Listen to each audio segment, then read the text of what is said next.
Our scripture this morning is out of 1 Samuel chapter 17. Pew Bible, page 446. This is a story that you're familiar with, but I want you to think of it as I read it. I want you to think of it as situations that either have happened or that you're aware of that's happened in your life. Okay? So, going to have to shift gears a little bit, but let me read this for us. Now, Jesse said to his son David, "Take this ephah of roasted grain and 10 loaves of bread for your brothers, and hurry to their camp. Take along 10 cheeses to the commander of their unit. See how your brothers are, and bring back some assurance from them.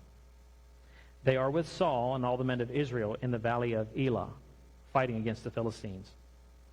Well, early in the morning, David left the flock in the care of a shepherd, loaded up, and set out as Jesse had directed. He reached the camp as the army was going out into its battle positions, shouting the war cry.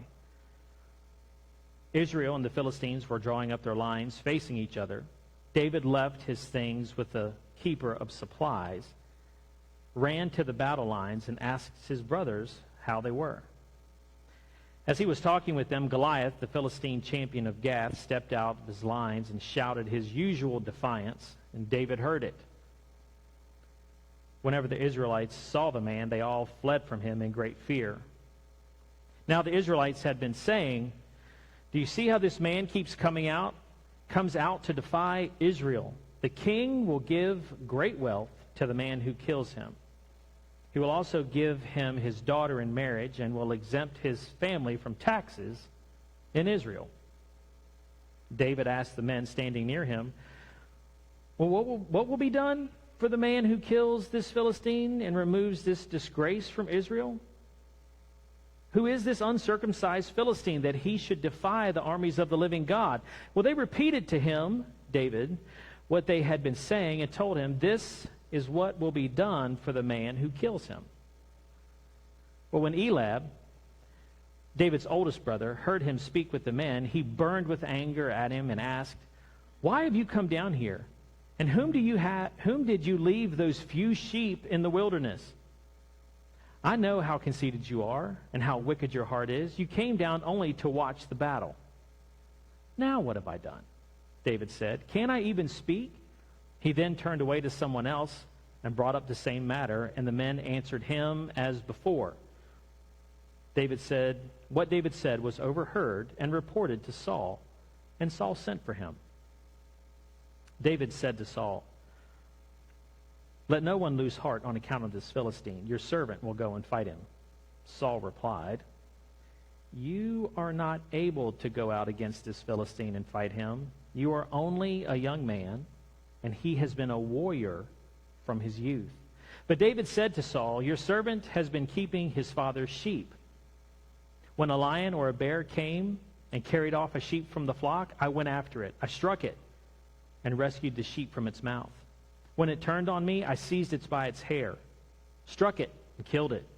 Your servant has killed both the lion and the bear. This uncircumcised Philistine will be one like them, because he has defied the armies of the living God. The Lord who rescued me from the paw of the lion and from the paw of the bear will rescue me from the hand of this Philistine." Saul said to David, "Go, and the Lord will be with you." This is the word of God for the people of God.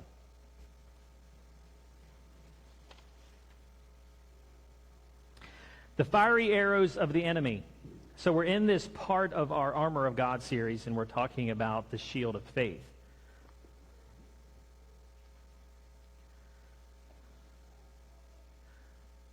The shield of faith extinguishes the fiery darts, right? The shield of faith extinguishes the fiery darts.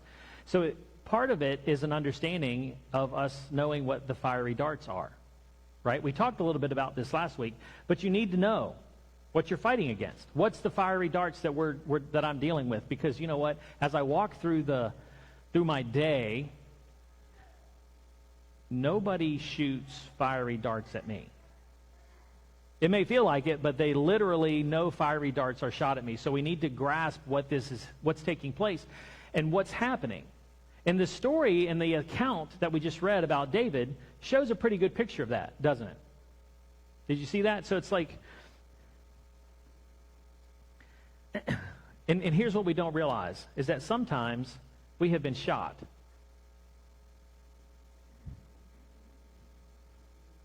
But we walk around all day like this, don't we? We don't realize that we've been wounded. Now, at first, it may happen, and like I was talking about with that story, you know, David goes up to see his brothers, and his dad says, go check on your brothers and see how they're doing. Obviously, David knows the relationship between he and his brothers, and he kind of knew what he was probably walking into. But he goes anyway. He even takes cheeses to the commander. He leaves all of his stuff with the guy running the supplies, but he does want to get to the battle lines, doesn't he? So he gets up there, and his brothers are, what are you doing here? Who did you leave the sheep with? The few sheep that you tend, who did you leave them with? Right? Has that ever happened in your life? You walk into a situation, you go to talk to somebody, you're excited about being there. What are you doing here? Well, we don't even think about having a defense, do we? And if we do, it's the defense mechanisms that we talked about last week. Really? Who do I think I am? Who you think you are? Who are you to tell me that I can't be here? Right? That's not defense according to the shield of faith. Who sent David to the front lines? His father. Did he have a right to be there? Yes. Was he given authority by his father to be there? Yes. So he walks up and his brother goes, so who do you think you are? What are you doing here? Who attended your sheep? Stop.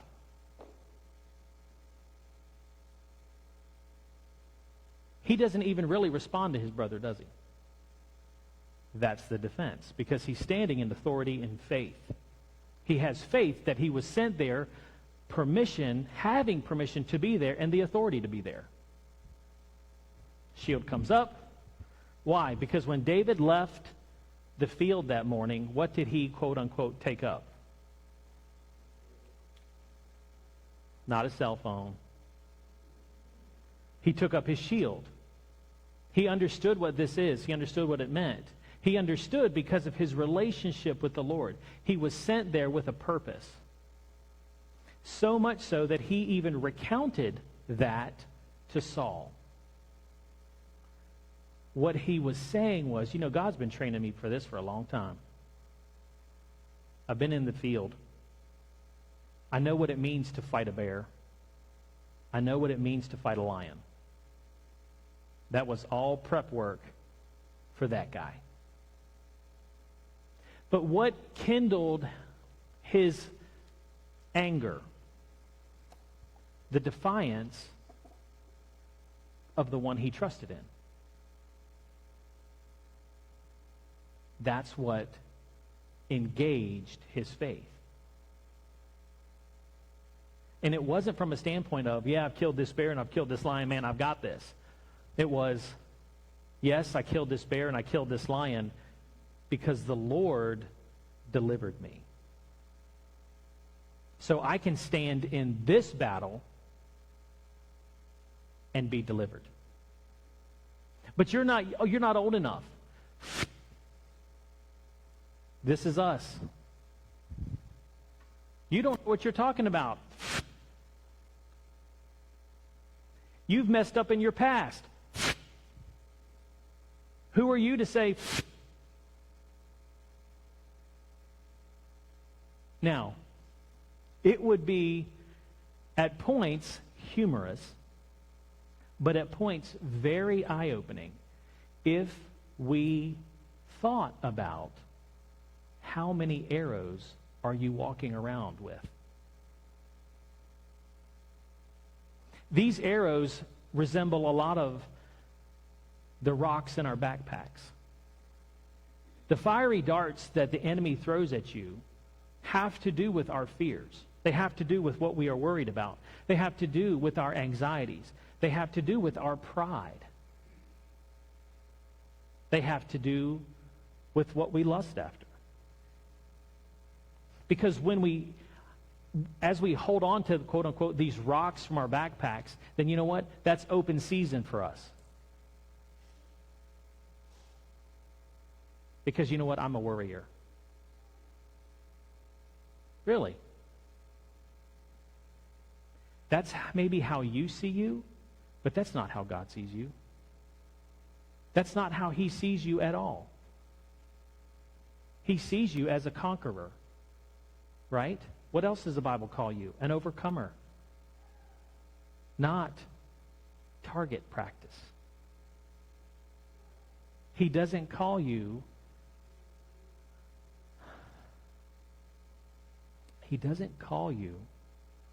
to be beat up and broken down and disassembled by the enemy. That's not your job. You're not a target for fiery arrows. That's not who you are. You're a defender of the faith. That's who you are. So it's understanding that, yes, you know what? We've got arrows that we have in our life. There are things we wake up in the morning. We understand that we have a meeting that we're about to walk into. And I'm not sure exactly how that's going to go. We may think, am I going to be able to keep my cool? We may wonder, am I going to walk out of here defeated and beat up? We may not be able to get out of bed because anxiety has hit us so hard that we're laying there. That's this. This is our defense. Because it's understanding who you are and how God sees you. So much so that he gave his son's life for you. If you were the only one on this earth, Jesus would have died for you. And the other thing, too, is that he shed his blood. Okay, that's what the Bible tells us. He shed his blood, didn't he? You know what? He could have shed one drop and saved us all. One. But he didn't. He gave it all for you so that you could carry this with strength and power and authority and position to step into what God's called you into. It doesn't have to be some kind of fancy job. It can be something what the world would say simple.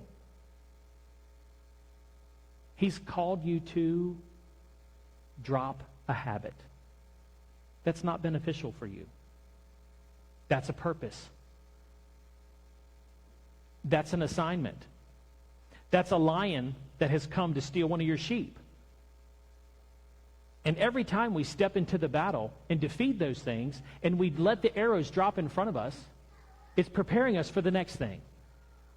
Because you know what? God's got great plans for you. More than you could ever imagine, that he plans on positioning you, because there are somewhere along the line, there's going to be a Goliath.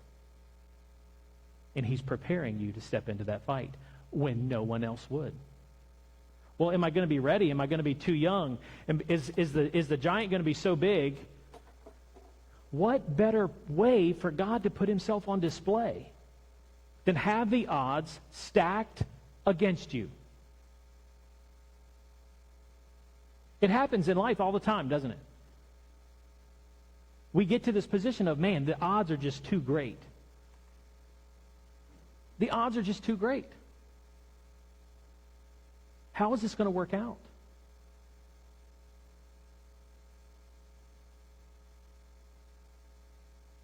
I thought the same thing 3 years ago. How is this going to work out? 47 years old, quit my job that's supporting and feeding my family, going to a land I really do not know. How's this going to work out? Well, I don't know. And that's okay. Really? Yes, that's okay. David stood before Goliath. He could have said, how is this going to work out? Well, I don't know. But David did know. That's faith. Could he see it? No. Was everything in the physical stacked against him? Yes. But what was his experience? Deliverance. Freedom. Right? You don't get experience unless you step into the fight. You don't. You don't. And therefore, you don't experience God unless you step into the fight.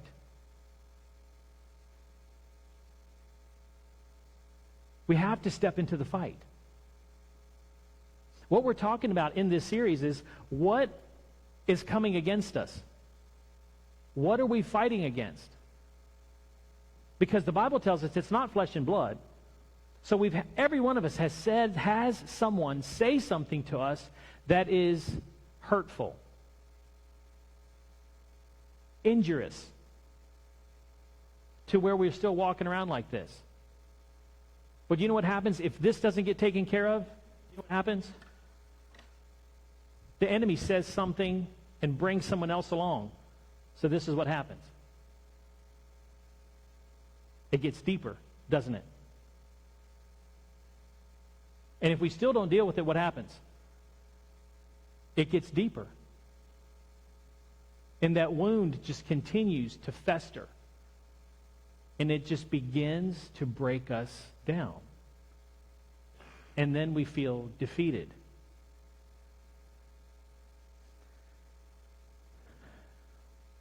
But God can remove those. He wants to remove them. Just like He wants to empty our backpacks of the rocks and the boulders that we carry. He wants to pull these flaming darts out of us and show us how to defeat those things. I know it's a lot. It's weighty, isn't it? Can you feel it? It's almost like you can feel it. We're talking about some stuff now. And it's very personal, isn't it? It was with David. It was with David. It was very personal to him. And then at points he can look back, he goes, man, I risked my life with a lion for a lamb. But I did it. But I understand this God that has defended me, and He has protected me, He has strengthened me, He has delivered me from all of these things. I am now in a position to step forth for Him. I'm not back somewhere in a field what is just me and the sheep. Because the sheep were quite impressed with my abilities and what God did with me to save it. These people were out there. David was out there alone. And you know what? He's like, it's just me and God. Just me and God. Well, you know what? Now he's in front of an entire army, and someone else is defying him because he wants to destroy the Israelites. And you know what David's mindset is? After those experiences, in front of everybody, and with his brothers just slamming down on him and telling him that he can't do, what are you doing here? Saul going, you're too young. Don't you realize what you're going up against is someone that is, quote unquote, so much more experienced than you? David's response is, me and God. Me and God. As a matter of fact, Saul, you don't know who's on my side. Is that arrogance? Or is that confidence in experience? And that's where we're moving to, church. We're moving to that point of understanding that, you know what, God has done so much in my life that I can go back and I can remember those things at which He's done, and I need to take that information that I had then, that I experienced then, that has made me who I am. At points, we have to dust that off because we've let it sit on the shelf too long, and we've got to pull it into today and go, man, today I'm moving. Here's what my battle is. I've seen God be faithful then. He'll be faithful now. You might be at a point of going, I've never done this before. This is new. You know what? Come on in, the water's fine. Because, you know, He is faithful. He is the same he was then, as he is today, as he will be tomorrow. And now is your opportunity to step into that battle with, maybe it's the lion, maybe it's the bear, maybe you feel like you're all alone and you're isolated, but you're not, because God is with you. David didn't need anybody else in the field to battle the bear and the lion. He just needed God.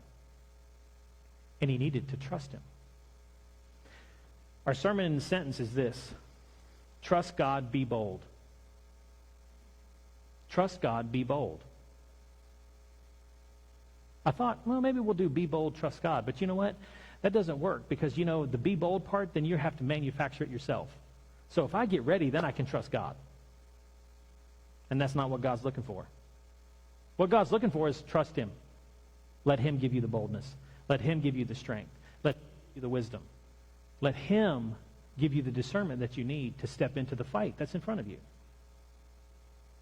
Trust him.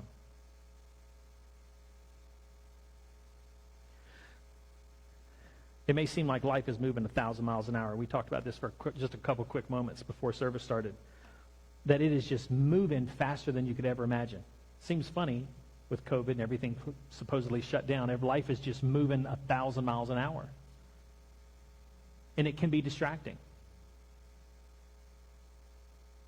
That's the point. The enemy wants it to be distracting. Trust God. Have faith. Have faith in what? Have faith in what he's designed you to be. Have faith in what your portrait is. Where is he taking you? Have faith to understand that he is setting you up for success in the areas that he's placed you. It doesn't matter if anybody's watching or not. This is between you and him. This is between me and him. That's it. Trust him. Have faith. Understand that when people are used to fire arrows at you. Did you hear me? Did you catch that? When people are used, it's not the people, because we don't wrestle against flesh and blood. We don't fight against people, but powers, principalities, and the rulers of darkness. That's where the flaming arrows of the enemy come from. They come from these people. Sometimes people get up and they're irritated and they're frustrated. Not me, but other people. Right? You've been there? You get up, you're frustrated, you're irritated. All of a sudden, before you know it, an arrow comes out. And you see exactly who it hit. Because we've gotten pretty good at our aim, haven't we? Oh, come on. We have. I know exactly who I'm going to hit. Not only do I know who I'm going to hit, I know where. And I'm good at it. Right? We know what our words can do. We don't realize how much power they have. But we know how to cut somebody. Do you know how to mend them just as much? These are our words. These are our actions. These are our responses that we are used to target others. Not only are people used against us, but we are used as well. So it's inventory time. What are your arrows? How do you get hit? How do you have the faith to stop them in their tracks? That you're not hit by them. Understand how God sees you. Miraculous, incredible, fearfully and wonderfully made. An overcomer, strong, powerful, mighty, loved, precious, beautiful, wanted, valued, needed, died for. That's who you are. That's who you are.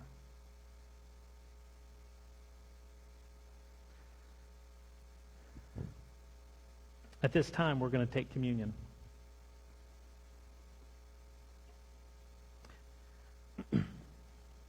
This is a time that we remember, but not just remember. This is a time to clean the slate. What I mean when I say that is, as we remember Jesus' death, burial, and resurrection on the cross, the blood that was shed for us, it's a time to remember why. Because the Bible tells us that we were at odds with God. That we were sinners. That we didn't have his interest at heart, but ours. That we wanted to do what we wanted to do. We wanted to take care of us. We didn't want to submit or surrender what our hearts are to Christ.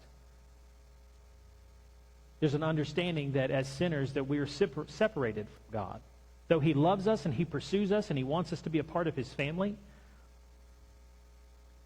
by not having Christ in your life, there's a separation. And there's a desire that God has that we spend eternity with him. Forever. Jesus tells us, I go and prepare a place for you, so that where I am, you will come and be a part of it also. But if we don't have that connection with him, then there's a separation. And there's a lot of talk about an understanding of what hell is. Fire and brimstone and darkness and wailing and crying and gnashing of teeth and all of those things. I think one of the most difficult parts about hell is to know that you will forever be separated.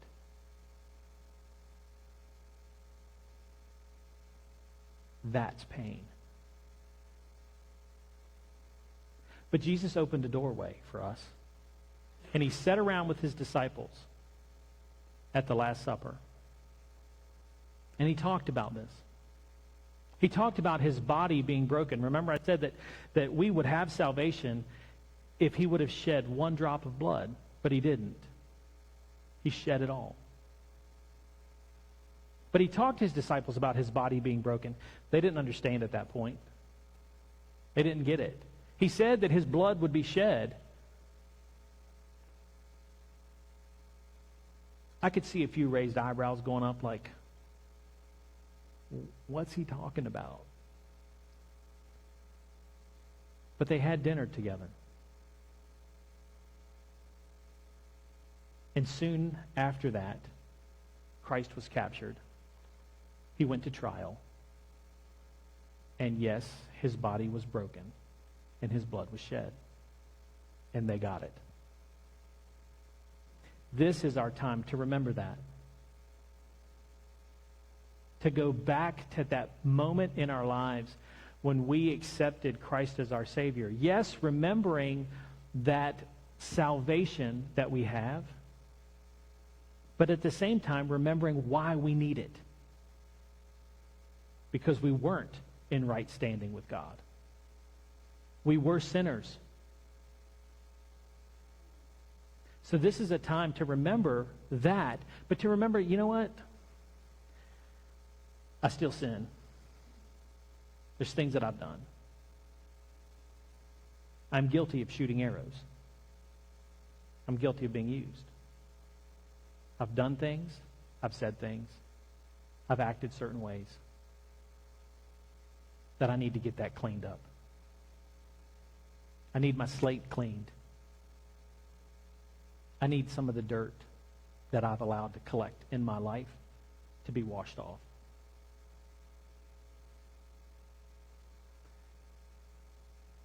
This is that time. Paul talks about it when you take the Last Supper, when you take communion, to make sure you're clean. So, as we are going to hand this out, we're going to take a few minutes to pause. And it's at that time, run your inventory list. Ask God to bring things to your heart that need to be asked for forgiveness, to be cleaned. And clean it. Let him do it. Be right. The things that you've done that are wrong, fix them. Clean it up. Leave out of here today new, fresh, forgiven, blessed, loved more than you could ever imagine. But allow yourself to be clean.